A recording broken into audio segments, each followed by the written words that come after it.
Hello, my name is Alex. Today we're going for the world conquest as Byzantium. It's going to be a simple, straightforward world conquest with no extra complications like one faith or true one tag. I did this campaign purely for fun and recorded myself as I was playing it in January 2024.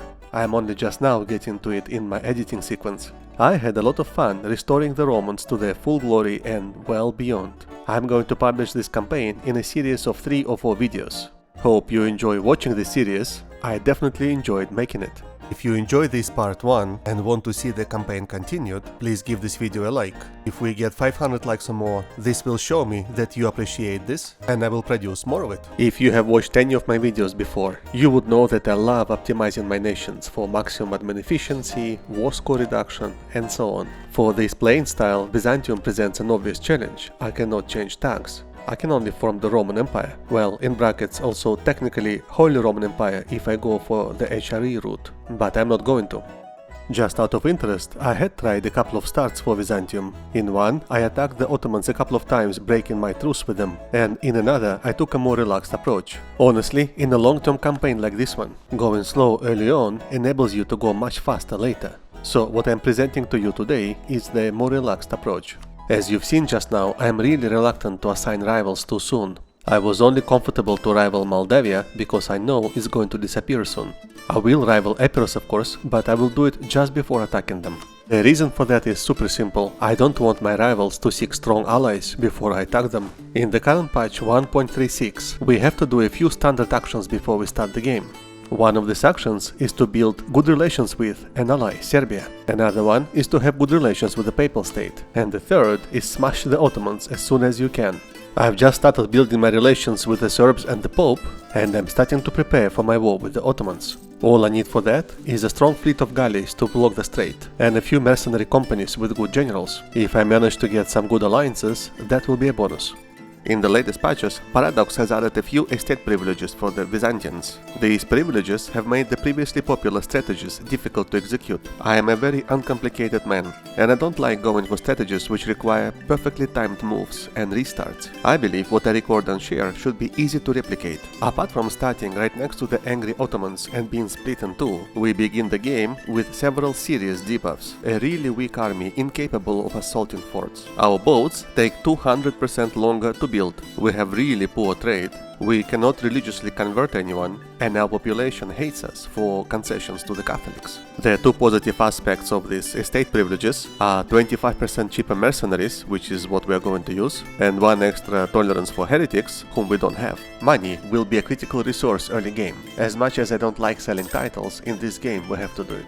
154 ducats will pay for mercenaries for a few months. As soon as we can, we go for another standard move, the Conquest of Epirus. In my case, they did not have any time to make allies, which is normal. However, if you do leave them alone for longer, they of course will get some alliances, usually with the Papal States. There isn't anything special about this, just a small-scale war against a weak opponent. The goal is to deny this land to the Ottomans. While fighting, we keep improving relations with our ideal alliance partners, Serbia, Hungary and the Papal States. The sieges are complete. I have decided to vassalize them, in the hopes of using their fleet against the Ottomans.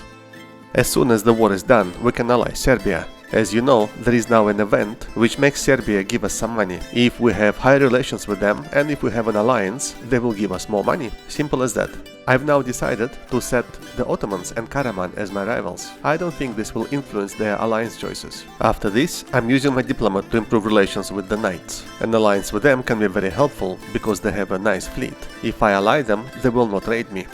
We have now fulfilled the mission which opens our entire mission tree. These two missions on the right, about the walls, are basically a thing in itself. Reinforce Constantinople is the more important of these two. That's the event which asks Serbia for money. It's quite easy to fulfill. I delayed it simply to have better relations with Serbia. I don't have good military advisors this time, and anyway they are too expensive. I complete this mission simply by setting my focus to military. But before clicking off this mission, I keep improving with Serbia. Incidentally, I've noticed that Georgia doesn't have an heir. Sometimes allying and royal marrying them may bring you a random personal union. They also can be of a lot of help in the war against the Ottomans, by opening the second front far away from our European side. Okay, I think I've waited long enough, and I'm now ready to ask the Serbs for money. The only way to know how much they give me is to watch my cash balance. In our case, we go from 111 to 261, so they gave us 150 ducats. It's not the maximum of 250, but it's not bad. The Knights have not raided us. Because of this, we have good enough relations to get an alliance. By the way, if you're interested in a fun campaign as the Knights, I have one in my videos. Take a look, it was a lot of fun to play. The Papal State isn't interested in an alliance with me, but Hungary is. Hope I can invite them into my war before they become a personal union of Austria. As much as I don't want to spend my military points ahead of the Ottoman war, I do want to improve my defenses a bit, so I improved my military development in Corinth twice to complete the wall mission. I also begrudgingly hired a military advisor. I would love to have a morale or a discipline one, but I'm too poor to reroll for them. Between the two options in this event, I prefer to move my castle from Maria to Corinth. It feels a bit more useful there. Remember how I started building a few galleys in the very beginning of the game? Well, they're still not done. I was hoping to fix my army before fighting the most critical battle of this campaign, which would be the first battle against the Ottomans, but it seems the game is designed for me to fight them at a disadvantage. I would need to literally double in size, or I can simplify these conditions with the help of my mission tree. Apparently, if we scroll down the Byzantine mission tree, we will find a couple of other mission branches we can kick off right now. Both of them require us to develop our provinces. One of these will make revoking the deteriorating army privilege easier. All this early development delays taken up. I guess that's the price of starting as a crumbling empire. And here is another change they have introduced to make playing Byzantium fun, in quotes. Every time your leader changes, you get the pretender rebels. And these are large rebel stacks. Well, at least my new leader makes a decent general. Ah, a new event. I want money. I've been bleeding cash since the very beginning, not a single profitable month. And we do get 100 ducats 10 days later. The only reason why I'm not bankrupt yet is because I keep getting money from my events and selling titles. Like right here, 118 ducats this time. Soirée, and a successful one, 563. Yes, I want him. The strength of his claim is irrelevant. I will anyway get pretender rebels. Ah, this is another negative scripted event. We lose stability right when we desperately need every mana point. By now, I've almost given up on getting any technology. I can't run on minus stability, I need to stab up. At least I've managed to save enough military mana to get another military tech. I would have no chance against the Ottomans otherwise. Well, my stubborn commitment to developing Moria has finally paid off. We complete this mission that gives us some manpower and goods produced for 20 years. I wonder if I can now remove my army debuffs. Nope, I cannot. I still need 6 more development, greater army size, which is fine, and a more expensive advisor. At least it is now doable.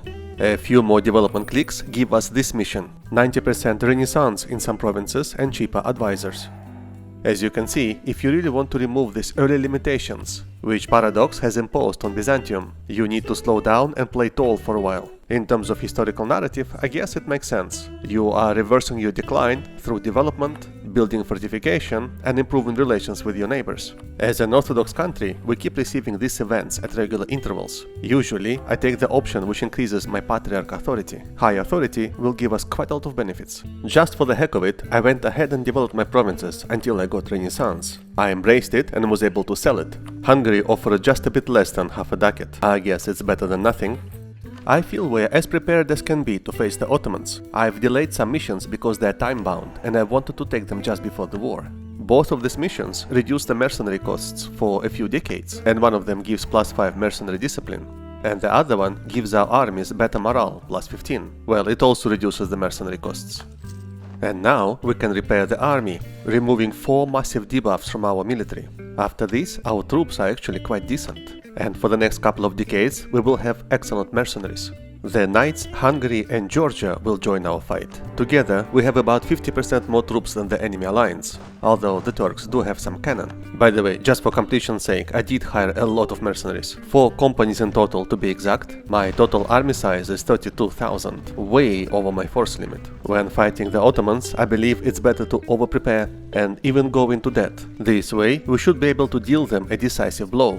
Because I've spent almost 10 years preparing, I was able to build a decent fleet. We can now block the straits and barrage the fort here, in Gallipoli. Please note though that one of the events gives the Ottomans a better naval protection in this area. While sitting here, your fleet will suffer some attrition. Some people recommend assaulting this fort with your mercenaries, and I do believe that in some situations this is necessary. However, knowing the AI, they would be very likely to attack your army when it's weakened by this assault. Oh, well, right now there is no enemy army in sight. I guess they went off to siege some mountain forts in Georgia. Let's then go ahead and assault to secure our base here in Europe.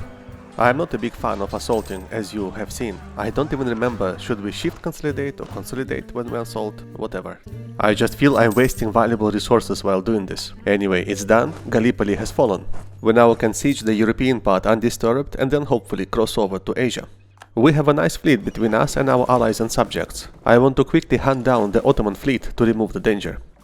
It's a little dangerous to spread out my army, but I do want to accelerate the occupations. The good thing here is because I have permanent cores on some Ottoman provinces, my allies are immediately giving the occupation to me. And yeah, while the war is going on, we are going into the lone spiral. Given how many allies I have, I may not need so many mercenaries. But I know the Ottomans can surprise you in so many ways, so I want to be safe. Like here, one of the Hungarian stacks has crossed Bosphorus to the other side and immediately got attacked by the Ottoman army. There is absolutely no way they will survive this. The Hungarians are stubborn though, and after taking the fort in Selenik, they cross over again. This time I want to support them. I've left a small stack of 5,000 mercenaries back in Europe to siege one remaining fort, and took most of my army east over the water. Overall, we're doing quite well. We keep damaging the Ottoman fleet, we dominate the waves, and the enemy army is staying back because we have the numerical advantage. This may all change in seconds, for example, if Hungary falls under the personal union with Austria, as they tend to do around this time. Then I'll have a bit of a problem. My allies are not very coordinated as it stands. They keep wandering off deep into the Ottoman territory. That's not very smart, I'm not sure why they're programmed that way. Seeing that we're progressing well, Serbia decides to join the war on our side. You see, that's exactly what I mean. Hungary, once again, has exposed half of its army to the Ottomans. They've set themselves on a fort far away from the friendly troops. I am unable to make it in time to reinforce them. They did soften the Ottoman stack though, so we won despite fighting on a hill fort. I won't be assaulting this fort, but I will at least barrage it.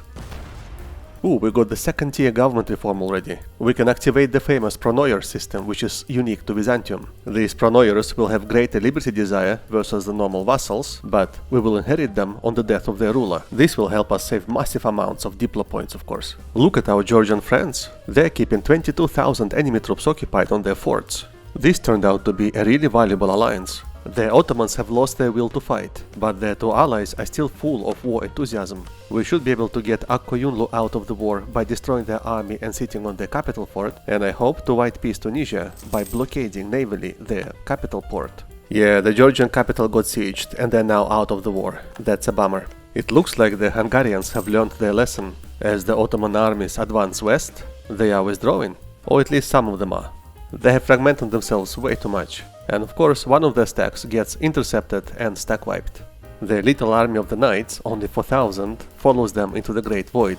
Unfortunately, just before they finish sieging their fort. I am feeling really vulnerable now, but luckily, this fort in Koseli falls before the Ottomans can reach me. And almost immediately, the last fort on the western side also falls. As you can see, I'm giving the fort occupation to my vassals immediately, so I don't have to pay for them. My finances are in complete disarray. I have to watch out for a possible bankruptcy. What I'm doing now is a risky move. I am attacking pretty much the entire enemy army across the Bosphorus Straits. I'll be at a massive disadvantage, of course. However, I can see that my allies are joining me. Done. Whoa, that was a glorious victory. I'm quite proud of ourselves. We did well. Obviously, this war is won. All I'm doing now is raking up my war score.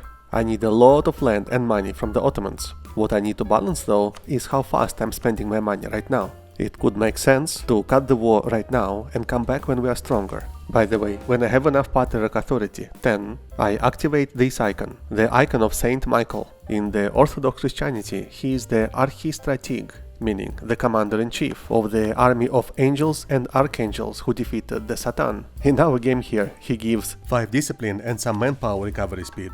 Enacting this icon also gives some pulse events which give manpower.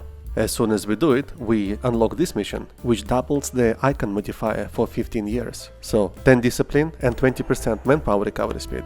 I should have taken it earlier. About 2 years later, I am able to peace out Tunis. And after destroying the Ottoman army, we get this nice 99% peace deal with the Ottomans. My allies have occupied some provinces for themselves. I am being super careful to only select the provinces occupied by me. Please note that although we have demanded 1.1 thousand ducats from the Ottomans, we ourselves get only half of that. The other half goes to our allies. It's based on the participation in the war efforts. I came really close to a bankruptcy. Probably 1 or 2 extra months and I would have gone bankrupt.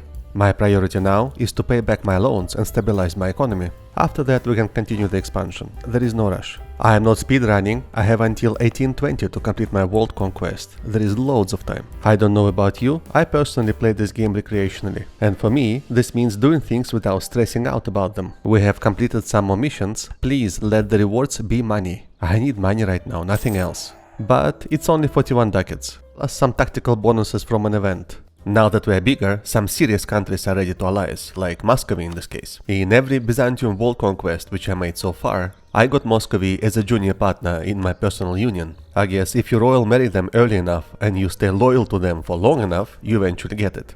An alliance with Muscovy, a fellow Orthodox Christian country, completes this mission for us. We get a bunch of Orthodox bonuses, very relevant for us, and a privilege which cancels the diplomatic penalties from annexing Orthodox countries. I like how some of these missions are turning Greece into the center of Orthodox Christianity. It makes a lot of sense historically speaking. And after this vaguely spiritual speech, I am going to go ahead and backstab my fellow Orthodox nation who helped me survive early on, Serbia, all because I need their gold. Such as the life of the world conqueror, we leave the conventional morals outside the door. For now though, as an immediate priority, we need to fix our finances. Firing all 3 advisors brings down our monthly deficit from almost 14 to 6.5 ducats. However, almost all of this deficit comes from our reinforcement cost being above our force limit and the cost of the remaining mercenary companies. I want to keep some mercenaries for now though, because they're cheaper than my regular units. Another part of our deficit, almost 4 ducats a month, is the interest we are paying for the loans and the money we spend fighting corruption. In other words, our economical situation is very much fixable. On second thought, after killing off some rebels, I have decided to disband the mercenary companies for now. They are low on manpower and I would rather hire them back when they replenish their manpower reserves. Meanwhile, we have met the conditions to remove the privilege called reliance on republics. That's one of those nasty starting privileges. It was making our shipbuilding 3 times as long. Using the money we got from selling titles, we can pay out some of the old loans. This frees up some space for us to finally take the burger loans which we have never taken so far. And we can use this to refinance our old loans again. All this dramatically lowers the interest rate we're paying monthly. The reason I'm paying out all these loans manually is because I only want to pay out the 4%ers. I still had 19 of them remaining. There is still a way to go. And now, finally, we can sell Renaissance to Austria. They will pay 2.6 ducats per month for that, and even though it will not last long, it completely solves our financial problems right now and puts our monthly balance into the green. They will also ally and royal marry us. Right now we have a really strong alliance network. You see, there, we're in the green, we're no longer losing money. It might be the first green month of the entire game. After annexing my 2 little vassals, Athens and Epirus, I'm ready for my 3rd war. This one is against Serbia. I want the Papal States to help me, because they are unlikely to want any land for themselves. Of course, after defeating the Ottomans, we can handle Serbia and Bosnia. Still, they are relatively strong against us. I didn't have enough manpower to chase their armies while sieging their forts, and they managed to wreck half of my country. Anyway, for our first idea group, we take quantity, a standard choice for the world conquest. I have saved up enough military points to get the 2 first ideas. This will make my manpower recovery much faster.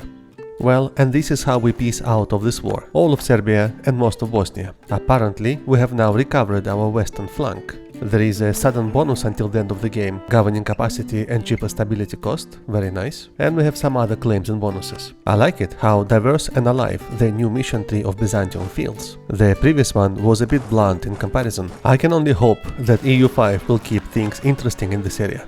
For a few years already, I've been improving relations with Burgundy. Obviously, I want the Burgundian inheritance, it will be a massive boost.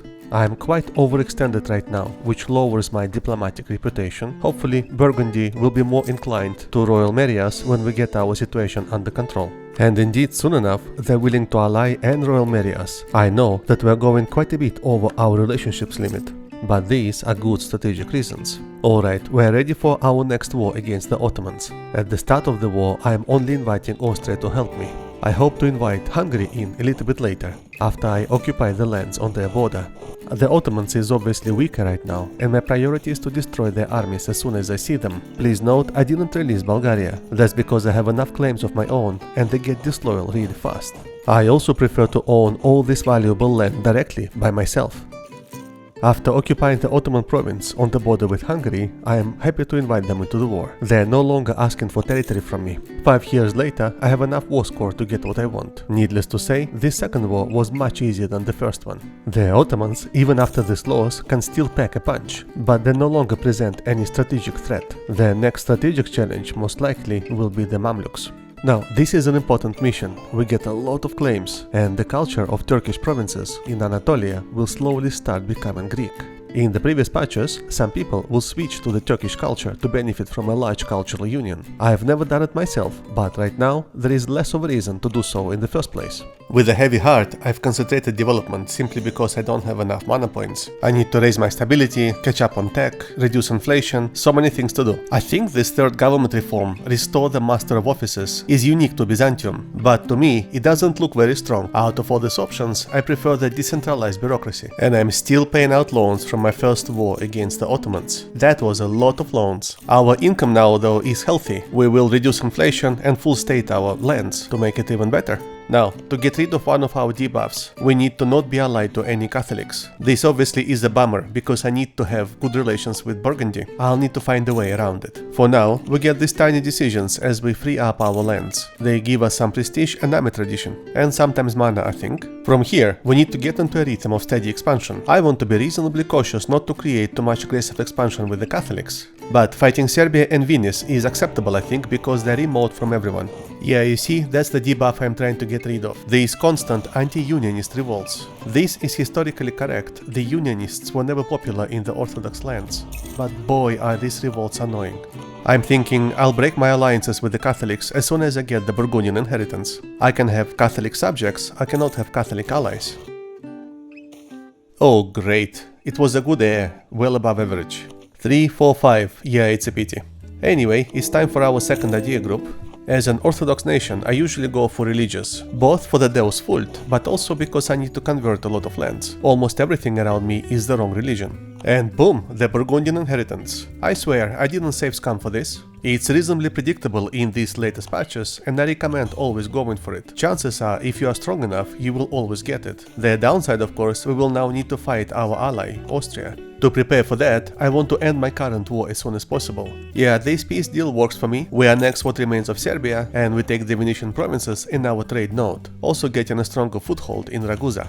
I couldn't get more alliances than what I already had. When the Emperor Austria demands the Low Countries, we go to war with our current alliance network. The problem is, Burgundy has 100% liberty desire. They will only defend their territory. Hungary broke their alliance with me and joined Austria in this war. Well, they've made their choice. My army is much smaller than the enemy, as you have just seen. I do need some mercenaries. In this war, all I need to do is inflict enough war score on Austria for them to peace out. Then Burgundy will remain with me. Well, here is the good thing. I no longer have Catholic allies, and can get rid of this privilege of Latin favoritism, because I didn't actively break alliances with Austria and Hungary. I may be able to re-ally them after this war. The way this consolation works is my mercenaries are now 75% more expensive. For the next 20 years or so, until I disband my mercenaries, I'll be losing a lot of money. For now, I have fired my advisors all over again. Coming back to the immediate matters at hand, which is our war versus Austria, I went straight for Vienna, and after it fell, inflicted some military damage also.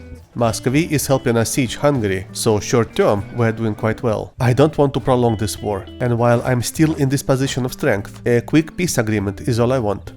We now have Burgundy as our personal union. This most likely has doubled our development. They will be massively disloyal because they are almost stronger than we are, but we should still be able to integrate them for free via the horse event. By removing the Latin favoritism, we can now legitimize our dynasty. This mission will install the Byzantine monarchy Tier 1 government reform for us. We will no longer have pretender revolts at every ruler change. Plus, the reform itself is quite nice. Minus 5 years of separatism and cheaper culture conversion means less revolts long term. This is basically a slightly watered down version of the Roman Empire government. After our slow and careful start, we have pretty much removed all the limitations of our starting position, and as of now, we are officially unstoppable. Austria wants to ally us again, and we can do it safely. We no longer have negative consequences of allying Catholics. We are now the greatest power number 4, with 550 development. Of course, the Burgundian lands are accounted only for half of their development in this calculation. We also get our very own naval doctrine, and unlike many specialized doctrines, this one is actually good. Plus 20% galley combat ability and ship disengagement chance, or 15%. It will be very helpful for our battles in Mediterranean, I want it. After stabilizing our economy a bit, we are ready for the next quick war versus the Ottomans. As strange as it is, they are guaranteed by Poland. Bizarrely, I recall them fighting each other just recently. This is just so strange. The Ottomans, by the way, may be bankrupt right now. They've sold 1 or 2 of their provinces recently for money. As my immediate priority, I besieged Warsaw and asked my vassals to devastate Poland. This enabled me to sign a white peace with them very soon after the war started. This left the Ottomans pretty much defenseless. In the peace deal, this is what I want. Isolate them in the east and west. All their neighbors will be keen to feed on them right now. Obviously, I want them to myself. You see, this is why it doesn't make sense to rush too much in the beginning. We have expanded quite a bit with 0 coalitions. We have high quality development land. We are starting to dominate some of the best trade nodes in the game, and we have a lot of expansion options from here on. Maybe it's not the most impressive start in terms of sheer amount of land owned, but for our purpose of a smooth world conquest, it's quite optimal. I've paused my expansion for a short while because I want to develop colonialism, stabilize my country a bit, and have a few years of peace, hoping to integrate Burgundy via an event. You have to be at peace to do so. And this can happen within 40 years of inheriting it as far as I remember. And there, this brief pause paid out very soon. The Duchy of Burgundy dies, and we got all those rich lands in Europe for free. Of course, this comes with some potential downsides, like the Dutch rebellions, given that the Protestant Reformation has already kicked off. But we know how to handle it. I don't want to move my capital out of Constantinople. My country is now completely disconnected. What I would rather do instead is release Holland. I know I'm losing the direct control over some of the richest lands in the game, but I prefer this over the constant rebellions. Unlike Burgundy, Holland is loyal. They will become very rich, and they'll help me with a sizable army. I've developed colonialism in one of my provinces. We now can enact another orthodox icon that makes taking the institutions quite a bit cheaper. 20% cheaper in fact. Inheriting Burgundy has brought me in direct conflict with France and England. They both absolutely hate me now. They are also both very strong. I wanted to leave the European conquest for later, after building a nice power base in the Near East. But through my own actions, I've placed myself smack in the middle of the European affairs. I will see how it goes. Our mission tree has a mission which turns every Catholic country who likes us Orthodox. I am not sure that many European countries will be big fans of us very soon. For now, I need to build a powerful coalition against France. Which is why I'm also happy to help Austria in its wars. This is how we build a lot of favors with our allies, to make them fight on our side later on. By now I have become loan free, and I'm happy to take the burger loans to embrace the next institution. And as I usually do, I sell my knowledge to the highest bidder. It was Austria who invited me into this war against Venice, but I managed to rush some occupations, and I now have a nice war score of my own. Austria will not like it, but tough luck, I'm taking these lands for myself. It's interesting there was literally no coalition. Maybe I am expanding way too slowly. Well then, let's attack. I have no idea how Poland managed to get some lands in Anatolia, while guaranteeing the Turks or warning me against attacking them. They may have bought those provinces on the Black Sea. For all I know, I wasn't paying attention. The Polish army is obviously strong, much stronger than mine, which is why I'm overstacking, and why I'm focusing on Poland first again. The simple trick I'm using is after I take a fort, I walk my army away to invite the Polish army to try and take the fort back, and then I come back and attack. This gives me a minor advantage in these battles. All I want from Poland is those 2 provinces in Anatolia, war reparations, and of course because I'm defeating them, it removes their warning against me. Overall though, looks like Poland has everything they need to become the Commonwealth. I assume they will be my mid-game boss, along with France, England and possibly Austria, who is expanding very fast. Changing gears, for the third idea group I'm taking diplomatic. mostly for the province war score reduction. And overall, this group makes the world conquest much easier. Akayunlu also had the misfortune of entering the war against me on the Ottoman side. Right now, I still have a lot of aggressive expansion leeway, and I'm signing a separate peace with them for the provinces bordering the Mamluks. After this, the Ottomans can get pieced out for 100% war score. I didn't intentionally plan it this way, but we are now at exactly 100% overextension. That's when I would concentrate development to bring the overextension down a bit. Our phoenix rises. We've driven the Turk from the Eastern Balkans. These events give us some mana. They accompany our expansion, which is quite nice. Since our armies are already here in the east, why not attack the Mamluks? Without the Ottomans to keep them in check, they have grown large. And large Mamluks should not be underestimated. In the very first battle, we get smacked about. I got too relaxed and complacent fighting the Ottomans. Looks like I will need to merc up again. There we go. That's painful. The positive thing is, with the generous help of mercenaries, we can 100% the Mamluks quite fast. It helps that they have a lot of forts. Each taken fort gives a lot of war score. Even after concentrating development, we are still above 100% overextension. I think it's the first time in this game we are still small enough not to have too many rebels. Should be fine. We have reclaimed Jerusalem. The event gives us 20 Patriarch authority, which is logical and great, and 50 Diplomana, never hurts. Look at this massive France. As frequently happens, they subjugated Naples and got into Italy. I did contain them by taking Burgundy and allying Spain, but they can still keep growing. France is now the #1 greatest power. That's no surprise at all. They have a lot of high quality land. We're right after them, being #2.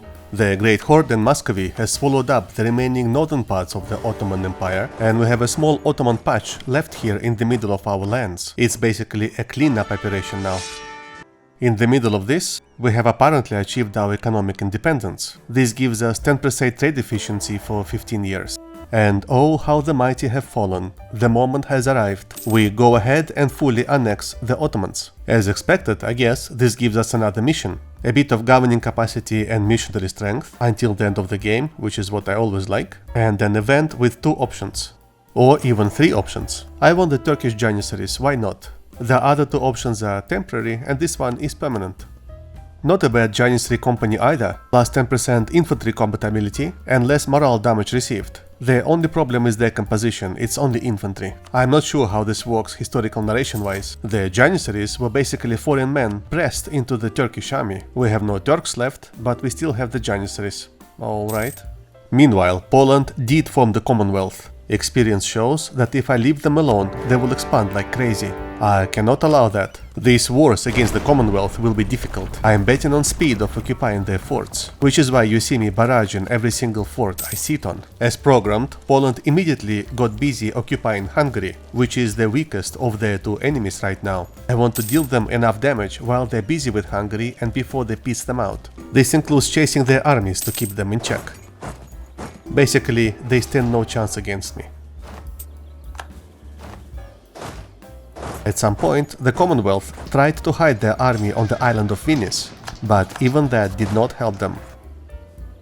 This was a difficult war to be fair, but between Hungary and us, we managed to occupy the entire Commonwealth, and we kept moving along the Byzantines' extensive mission tree. This time, we have activated the theme system. It's a government reform which gives plus 25% manpower modifier in our provinces with the primary and accepted cultures, and also cheaper state maintenance for more governing capacity. This is really strong.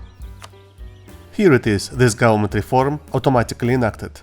Back to our military action. I did not co-belligerate other war participants, so simply got them out of this war for money and war reparations. From the Commonwealth, I'm taking this large chunk of territory in the middle, including the city of Kiev, because it's a nice trade center, and because it has an important Orthodox monument. Okay, I think we have done our opening moves, and we're entering the next stage of our expansion, which is all about balancing our growth and development. I will end this video at this stage, and as I mentioned in the beginning, if you want to see part 2, please give this video a like. Thank you and see you in the next video.